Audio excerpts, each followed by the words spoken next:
ನಮಸ್ಕಾರ ಪ್ರಿಯ ವೀಕ್ಷಕರೇ, ಇವತ್ತೇನು ಮಾಡ್ತಾ ಇದ್ದೀವಿ ನೋಡೋಣ. ಬಿಟ್ಟು ಸಬ್ಸ್ಕ್ರೈಬ್ ಮಾಡಿಕೊಂಡು ನೋಡಿ. ಇವತ್ತು ನಾನು ಗ್ರೀನ್ ಕಲರ್ ಬಿರಿಯಾನಿ ಮಾಡೋದನ್ನ ತೋರಿಸ್ಕೊಡ್ತಾ ಇದ್ದೀನಿ. 1.5 kg ಚಿಕನ್ ತೊಗೊಂಡಿದ್ದೀನಿ, 3 ಲೋಟ ಅಕ್ಕಿ ತೊಗೊಂಡಿದ್ದೀನಿ, ಅರ್ಧ ಕಟ್ಟು ಪುದೀನ ಸೊಪ್ಪು ತೊಗೊಂಡಿದ್ದೀನಿ, ಅರ್ಧ ಕಟ್ಟು ಕೊತ್ತಂಬರಿ ಸೊಪ್ಪು ತೊಗೊಂಡಿದ್ದೀನಿ, 1 ನಿಂಬೆಹಣ್ಣು, 2 ಟೇಬಲ್ ಸ್ಪೂನು ಶುಂಠಿ ಬೆಳ್ಳುಳ್ಳಿ ಪೇಸ್ಟು. ಇದು ಸ್ಪೈಸಿ ಐಟಮ್ಸ್ಗಳಿದೆಲ್ಲನೂ. ಇದು ರುಬ್ಬಕ್ಕೆ ಹಾಕೊಳ್ಳೋಕ್ಕೆ, ಇದು ಒಗ್ಗರಣೆಗೆ ಹಾಕೊಳ್ಳೋಕ್ಕೆ, ರುಚಿಗೆ ತಕ್ಕಷ್ಟು ಉಪ್ಪು, ಖಾರದ ಪುಡಿ ಹಾಕೋದಿಲ್ಲ, ಬರೀ ಹಸಿಮೆಣಸಿನ್ಕಾಯಿ. ಗ್ರೀನ್ ಆಗಿರೋದ್ರಿಂದ ಸೊಪ್ಪಿನ ಜೊತೆಗೆ ಹಸಿಮೆಣಸಿನ್ಕಾಯಿ, 3 ಈರುಳ್ಳಿ ಒಗ್ಗರಣೆಗೆ, 3 ಟೊಮೆಟೊ ಒಗ್ಗರಣೆಗೆ, ಮತ್ತು ಇದು ನಮ್ಮ ಮನೆಯಲ್ಲೇ ಬೆಳೆದಿರೋ ಅಂಥ ಪಲಾವ್ ಎಲೆ, 3 ಟೇಬಲ್ ಸ್ಪೂನು ಮೊಸರು ತೊಗೊಂಡಿದ್ದೀನಿ. ಗ್ರೀನ್ ಕಲರ್ ಬಿರಿಯಾನಿಗೆ ಬೇಕಾಗಿರೋಂಥ ಐಟಮ್ಸು. ಈಗ ರುಬ್ಕೊಳ್ಳೋಕ್ಕೆ ಜಾರ್ ತೊಗೊಳ್ತೀನಿ. ಹಸಿಮೆಣಸಿನ್ಕಾಯಿನ ಹಾಕೊಳ್ತಾ ಇದ್ದೀನಿ. 2 ಟೇಬಲ್ ಸ್ಪೂನು ಶುಂಠಿ ಬೆಳ್ಳುಳ್ಳಿ ಪೇಸ್ಟು, 1/4 ಸ್ಪೂನು ಮನೆಯಲ್ಲೇ ಮಾಡಿರೋಂಥ ಗರಂ ಮಸಾಲ ಪೌಡ್ರ್ ಇಟ್ಕೊಂಡಿದ್ದೀನಿ. ಅದಕ್ಕಿಂತ ಕಡಿಮೆ ಚಕ್ಕೆ ಲವಂಗ ಇಟ್ಕೊಂಡಿದ್ದೀನಿ ಪೌಡ್ರು. ಯಾಕೆ ಅಂತ ಹೇಳಿದ್ರೆ ನಾವು ಗರಂ ಮಸಾಲಾಗೂ ಕೂಡ ಚಕ್ಕೆ ಲವಂಗ ಸೇರಿಸಿರ್ತೀವಿ, ಹಾಗಾಗಿ ಕಡಿಮೆ ಹಾಕ್ಕೊಂಡಿದ್ದೀನಿ.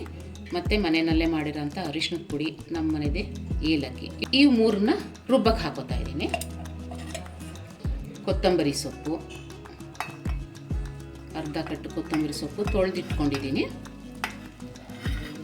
ಪುದೀನ ಸೊಪ್ಪನ್ನು ಅದ್ರ ಜೊತೆಗೆ ಸೇರಿಸ್ಕೊಳ್ತಾ ಇದ್ದೀನಿ. ಇಷ್ಟನ್ನು ನುಣ್ಣಗೆ ರುಬ್ಕೊಂಡು ಸ್ಟವ್ ಹಚ್ಚಿ ಕುಕ್ಕರ್ ಇಟ್ಕೊಳ್ಳೋಣ. ಸ್ವಲ್ಪ ಎಣ್ಣೆನ ಒಗ್ಗರಣೆಗೆ ಹಾಕ್ಕೊಳ್ತಾ ಇದ್ದೀನಿ. ಚಿಕನ್ನ ಒಗ್ಗರಣೆಗೆ ಹಾಕಿ ಅದಕ್ಕೆ ಮಸಾಲೆ ಬೆರೆಸಿ 1 ಕೂಗು ಕೂಗಿಸ್ಕೊಳ್ತೀನಿ.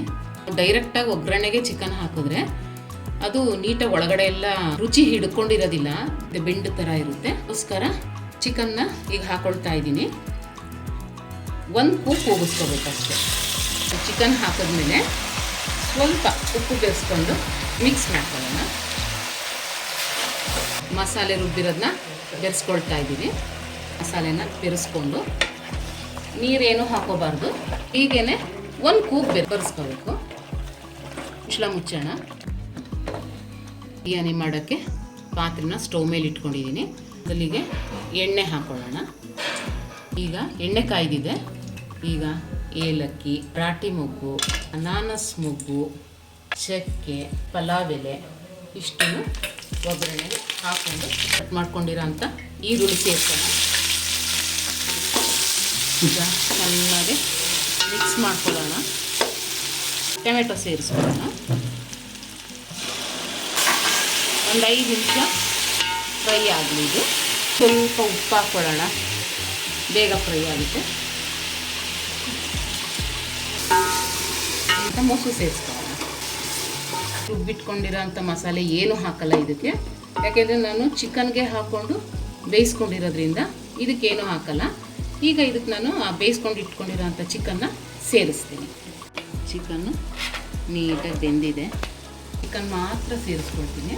ಚಿಕನ್ನ ಮಾತ್ರ ನಾನು ಬೆರೆಸ್ಕೊಂಡಿದ್ದೀನಿ, ಗ್ರೇವಿನ ಹಾಕ್ಕೊಂಡಿಲ್ಲ. ಸ್ವಲ್ಪ ಚಿಕನ್ನ ಫ್ರೈ ಮಾಡ್ಕೊಂಡ್ಮೇಲೆ ಮೊದಲಿಗೆ ಸ್ವಲ್ಪ ರೈಸ್ನ ಫ್ರೈ ಮಾಡ್ಕೋಬೇಕು ಮಸಾಲೆ ಜೊತೆ. ನೀರು ಮರಳಕ್ಕೆ ಇಟ್ಕೊಂಡಿದ್ದೆ, ನೀರು ಮರಳಿರೋದನ್ನೇ ಹಾಕಬೇಕು, ತಣ್ಣೀರನ್ನ ಖಂಡಿತ ಬೆರೆಸ್ಬೋದು. ನೀರು ಬೆರೆಸ್ಕೊಳ್ತಾ ಇದ್ದೀನಿ. 1 ಲೋಟ ಅಕ್ಕಿಗೆ 2 ಲೋಟದಂತೆ ನೀರನ್ನ ಹಾಕ್ಕೊಂಡಿದ್ದೀನಿ. ಈಗ ಈ ಮಸಾಲೆ ಕೂಗ್ಸಿರೋದಂತ ಚಿಕನ್ ತೆಗೆದಿದ್ವಲ್ಲ, ಗ್ರೇವಿನೂ ಹಾಕೋಣ. ಇನ್ನು ನೋಡ್ಕೊಳ್ಳೋಣ.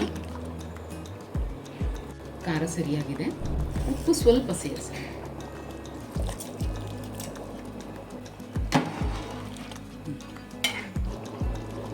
ಈಗ ತಟ್ಟೆ ಮುಚ್ಚಿ 5 ನಿಮಿಷ ಬೇಯಲಿ.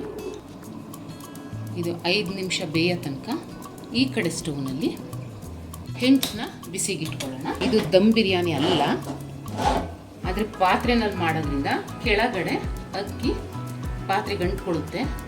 ಆ ಥರ ಆಗದೆ ಇರಲಿ ಅಂತ ಹೇಳಿ ಹೆಂಚು ಕಾಯ್ದಿರೋ ಹೆಂಚಿನ ಮೇಲೆ 10 ನಿಮಿಷ ಇಟ್ಟರೆ ಆಗುತ್ತಷ್ಟೆ. ಪ್ಲೇಟ್ ತೆಗೆದು ನೋಡೋಣ.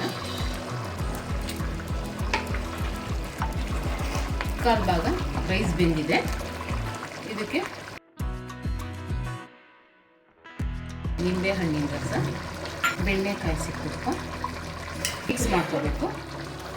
ಇದಕ್ಕೆ ಮುಚ್ಚಿ ಈ ಕಡೆ ಹೆಂಚು ಕಾಯ್ದಿದೆ, ಇದ್ರ ಮೇಲೆ ಈ ಪಾತ್ರೆನ ಇಟ್ಕೊಳ್ಳೋಣ. ಈ ಪಾತ್ರೆನ ಈ ಹೆಂಚ್ ಮೇಲೆ 10 ನಿಮಿಷ ಬೇಯಿಸಿದ್ರೆ ಸಾಕು. 10 ನಿಮಿಷ ಆಗಿದೆ, ಕರೆಕ್ಟಾಗಿ ಆಗಿದೆ. ಸ್ಟವ್ ಆಫ್ ಮಾಡ್ಕೊಳ್ಳೋಣ.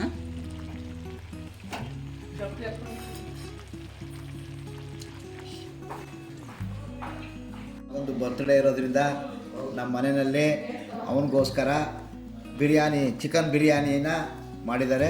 ಟೇಸ್ಟಿಂಗ್ ಪೌಡ್ರ್ ಆಗಲಿ ಅಥವಾ ಇನ್ಯಾವುದೇ ಥರದ ಕೆಮಿಕಲ್ಸ್ಗಳನ್ನ ಅಲ್ಲಿ ನಾವು ಉಪಯೋಗಿಸಿ ಮಾಡಿಲ್ಲ. ನ್ಯಾಚುರಲ್ ಆಗಿ ಮಾಡಿದ್ದೀವಿ, ಹಳ್ಳಿ ವಿಧಾನದಲ್ಲಿ ಮಾಡಿದ್ದೀವಿ. ಇದು ಭಾಳ ರುಚಿಯಾಗಿದೆ.